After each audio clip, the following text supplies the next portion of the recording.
हस्ते अक्षतपुष्पं गृहीत्वा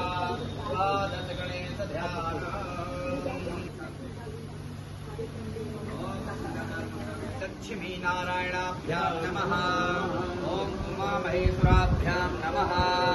ओम वाणी हिरण्यगर्भाभ्यां नमः। ओम सचीवन्द्राभ्यां नमः। ओम इष्टदेवताभ्यो नमः। ओम कुलदेवताभ्यो नमः। ओम ग्रामदेवताभ्यो नमः। ओम स्थानदेवताभ्यो नमः। ओम वास्तुपुरुषाय नमः। ओम मातृपितृगणेभ्यो नमः। ओम सर्वेभ्यो देवेभ्यो नमः। ओम सर्वेभ्यो तीर्थेभ्यो नमः। एतत् कर्मधानदेवताभ्यो नमः।